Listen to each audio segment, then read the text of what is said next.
Hey everyone, and welcome to Where Did the Rest of Me Go? I am Dino the Genetic Marvel.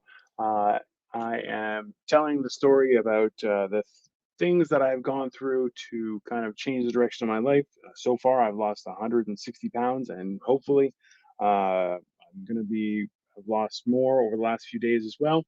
I'm currently at about 80 hours of fasting, maybe a little bit more, uh, which is part of the process. But right now, what I'm doing is a 30-day series that kind of explains some of the things that I've been doing, how I've gotten through them, and all the contributing factors that helped work that out. Right now, uh, we've been talking about quite a few things. Most of it was mindset and perspective and having an understanding of ourselves and how that kind of plays out. And I'll tell you, it's not just lessons that I've learned during the pandemic or like that, but it's been years that I've been doing this. I was always a large guy. I was over 450 pounds at one point.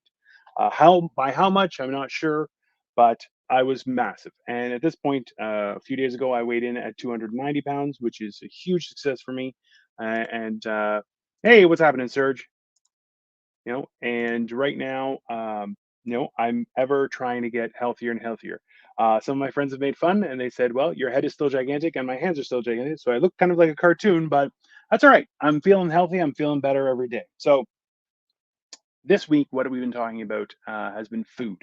One of the things that I first started explaining was kind of staying away from garbage. Both, it's kind of a mental thing, visual, auditory, eating, experiencing, all those things factor in.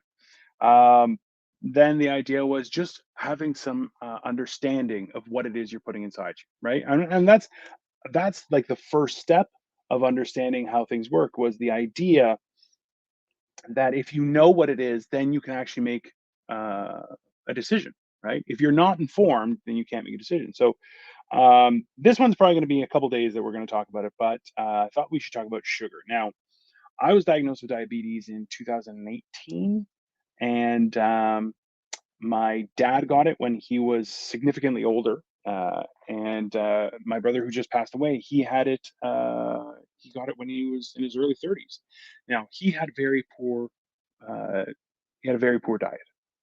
My dad essentially worked as a machinist. He had his own machine shop, family, and everything. Stresses of that existence, he ended up getting diabetes much later in life. Now, that's a normal thing. I'm at the point right now, yeah, sugar. Yeah, it's delicious. But I'm at the point right now where, because of the work that I've been doing and the weight that I've lost, a lot of problems that I had with my health have started to disappear. Now, one of those things, and this is where a huge thing, sugar is the devil. That is the nicest thing you can say about sugar. Uh, I would definitely take the time to do a little research, have a little understanding, because it's quite a while ago when things started to change and sugar became available. Sugar and salt, for the longest time, just weren't available, right? Remember, there was a time in history when the entire world was structured on the supply line of spices. Okay, so in the same sense, the usage of sugar was a difficult thing. Same with salt, right? This was a very expensive thing. Now you can just go to the grocery store and buy your fill whenever you please. Sugar is so addictive. I thought shopping was my vice, but I think sugar is 100%. So with sugar, up until this past century, um, now people are, hey, what's up, Joey? Thanks everybody for watching. So people started getting diabetes, type 1 diabetes, and now, of course, type 2 diabetes. But that was a new thing. And kids were dropping like flies because of it. And this was the increase of sugar availability and consumption and of it, just in how it's contributed to everything. That being said, the real question arises, then how do we deal with it? One of the things that I try and focus on a lot is dogs like antifreeze, our position. That's bad. I don't know about the dog one, but I wouldn't be surprised. So those two things factoring in, it's I'll tell you right now, like as somebody who has done lots of fun stuff, including, I used to smoke, and I've quit all that stuff. And it took years. It wasn't a quick thing. It wasn't an easy thing, but by far the hardest. You'd think it'd be fasting, not fasting, has been the sugar because all just a little smattering of sugar, and you're like, I could go for some more sugar. It is one of the most addictive substances you can ever consume. I'm sure there are more addictive, but I've never experimented with too addictive of things because I tried to. I didn't want to die. That's it. But in my experience with regards to sugar has been not only a mindset and ability to function, but how you prioritize the things around you. When it came down to sugar, we're bombarded with the idea of having 3 square meals. Even in jail, you get 3 square meals a day. It's fair. It's understand. I understand the concept, but well, I'm on hour 80 of not eating, and I feel great. Right? Well, not great. I'm tired, but still. That being said, there has to be some sort of disconnect, something we're not following, something we're not understanding. So if you have something that you're consuming that is actively giving you a high, and then when it disappears, you get a low, and then you're always searching it out, that's an addiction, and a lot of people are hesitant to use a word like that for something like food. But the fact is that that's really how you categorize it. That's how you really understand it and then understand the ramifications of it. One of the hardest things because I love sweets. I love sweets. Hell, I love barbecue. Barbecue's got a lot of sugar right now. I'm looking towards starting up the smoker that I got, um, just so I can smoke some meat and try it out. But then all the recipes, a lot of them have sugar in it. And I'm going, okay, well, I got to figure a way with not sugar. But it's so prevalent that we're bombarded on a regular basis. One of the tips that I found, and this is actually my wife sent this to me a couple days ago, maybe a few weeks ago before I started. But this is something that I've been keeping in mind, and I definitely want to share it with you guys because ultimately it's hard to keep track of what you should and shouldn't do. And I know that sounds maybe a little bit condescending, but it's not. It's just factual. It's like remembering people's names that you know of, but you've never had an interaction with them. Just things slip your mind, right? So she sent me this, and I love it because essentially it just says stay away from crap. Stop eating crap, which is carbonated drinks, refined sugars, artificial foods, and processed foods. It is a great acronym because ultimately it's just such a simple concept, right?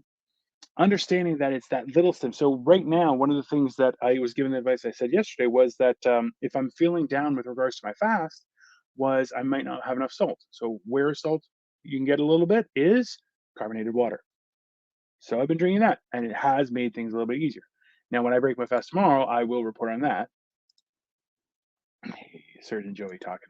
So, but that was one of the factors, right? That was one of the issues that I had to figure out was how can I bounce around that? Because there is good food, but it's knowing what you're eating, how it's going to affect you is a big factor. And sugar by far has been one of the hardest things to deal with throughout this entire thing. Even yesterday, a friend, we aired earlier, and a friend met up with me and we went for a walk and we ended up going on quite an extended walk. It was really enjoyable.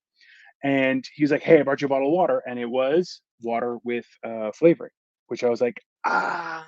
I took a sip, and I was like, "No!" I don't think anything happened, but still, do the Brewster's big comedy show Friday. It's gonna be exciting. Yeah, please, Joey, feel free to put something in the chat so people can follow. Um, but that's the idea was that when you stay away from that stuff, it's also realigns how your mind works because your brain functions on glucose, and uh, you can turn sugar into glucose very quickly. Most carbohydrates turn quickly into glucose. But if you don't have carbohydrates and sugar that are easily manipulated into um, glucose for your brain, what happens is your body has to start eating up everything else. So fat is one of those things that is very useful to be turned into glucose, right? I didn't know that. I had to learn it. But that was one of the things where it's like once I understood that, then it's like, okay, then it's everywhere. And how do I figure it out? Lorraine, you're absolutely right. There's so much hidden sugar. I had the experience with Victoria where we were looking and she wanted to get a drink, and I was like, okay, I'll try and get something good, right? Because I'm actively staying away from pop, and I love pop. Especially, actually, you know what? I'm a huge fan of A&W root beer and Dr. Pepper and all that kind of stuff, and cream soda. Oh, cream soda.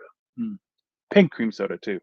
So that being said, um, one of the things there's going to be live, but it'll be on YouTube eventually. Got to cut and there's oh, awesome, Joey.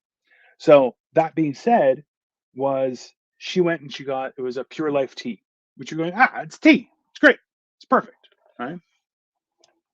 Turned it around. How much sugar?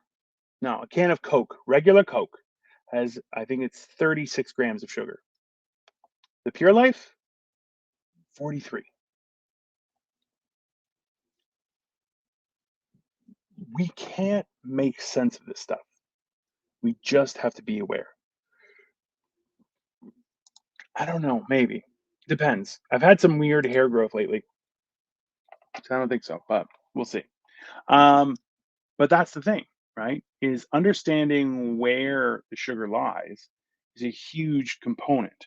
So one of the things that we did recently was bang energy drinks. I've heard that, and also there's 36 grams of sugar, 43 grams of sugar is it's hey so much. And Rochelle, that you're absolutely right, is that those energy drinks are the worst. How many times have you started your day with an energy drink? All the time. All the time. It's and that's one of the things that I'm trying to reteach myself. Because to be clear, I have a horrible relationship with food and sugar and all that stuff, and I'm trying to relearn and re-understand it from myself and grow. Right. So please, by all means, I'm happy to answer any questions of how I dealt with stuff and that kind of stuff. But when it came to energy drinks, this was the logic I use: is that if I just slept, also my sleep has gotten better since this whole thing started. But if I just slept and I wake up, what need do I have for an energy drink? That doesn't make any sense, right? So it's kind of going backwards to trying to figure out where the issue lies. And that's one of the big things that has helped was sugar is not was is destroying people left, right, and center. And one of the primary things was, and as I said before, was you got to figure out what garbage you're putting in yourself, but also is just reading and figuring out.